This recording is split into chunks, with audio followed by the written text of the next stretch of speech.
Turning now to another international incident in the South China Sea. China seized an American underwater drone in broad daylight, and U.S. officials have launched an official protest to get it back. According to the Pentagon, the unmanned drone was collecting scientific data. President-elect Donald Trump tweeted about the situation earlier today, writing that China ripped the drone out of the water in an unprecedented act. For more on the political ramifications, we turn to CBS News contributor Mark Leibovich in Washington. Thanks for joining us. Hi, Michelle. Well, China has been flexing its military muscle, and because of Donald Trump's cell phone call with Taiwan's president, he hasn't gotten off on the right foot with China. Could this drone incident be an indication of future problems with China as we move into that new administration? Sure. I mean, it absolutely could be. I mean, this does reflect a lot of President-elect Trump's rhetoric during the campaign. I mean, China has always been kind of his go-to target as a geopolitical foe, much more, say, than Russia. And by coincidence or not, Russia dominated a lot of the discussion this week, whether they were behind the hack of the DNC and of John Podesta's email during the campaign. So obviously Donald Trump's been in the middle of this.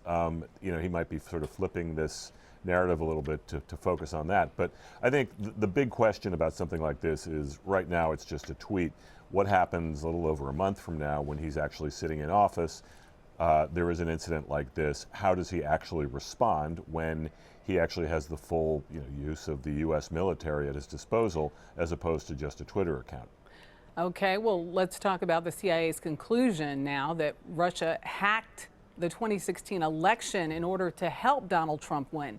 The FBI and the CIA director of National Intelligence also agree with that assessment. So does that put increasing pressure on Mr. Trump to acknowledge Russia's involvement? I don't know if it puts pressure on him. I don't know what his internal process is. I mean, his MO from the start of all this has been to deny that this was a clear-cut verdict on who was responsible. He certainly muddied the waters. I mean, I think the interesting part of this going forward will be what it does to the relationship he has going in with his intelligence agencies and the people who, theoretically he'll be relying on pretty closely as president. So I think, look, I mean, the waters have been pretty muddy, at least from the Trump side on this from a very, very early point. I don't see that changing anytime soon.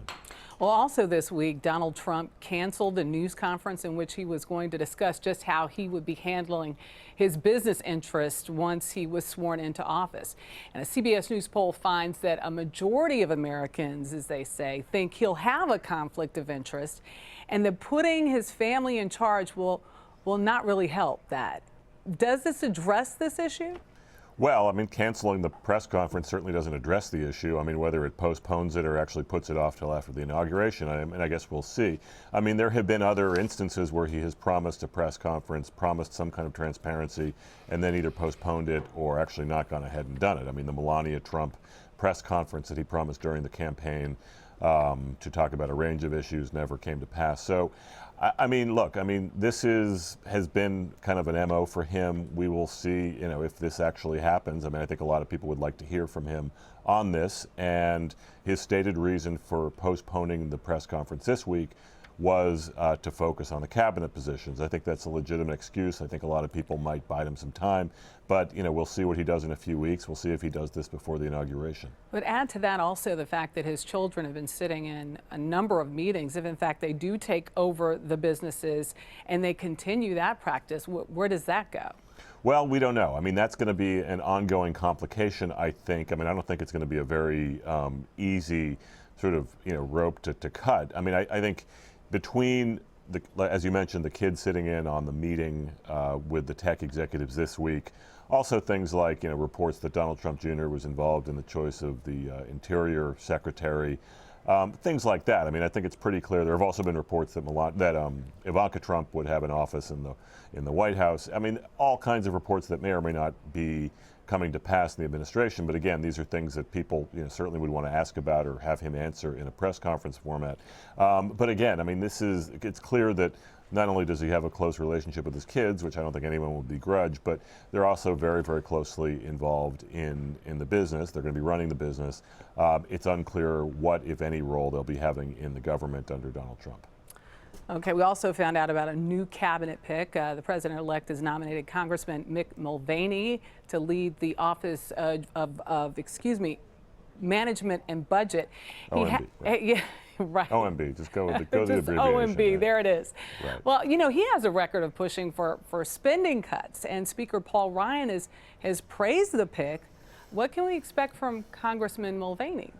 Well, I mean, that is an interesting pick because it would seem to, set up a bit of a collision going forward with some of the things that Donald Trump has talked about, including, stepping up and building up the military, a potentially, trillion-dollar infrastructure plan, both of which you would think on its face would be anathema to, a lot of what Mick Mulvaney has built his career on. And so this could actually be a bit of a reality check as far as spending goes, as far as deficit, hawkishness goes.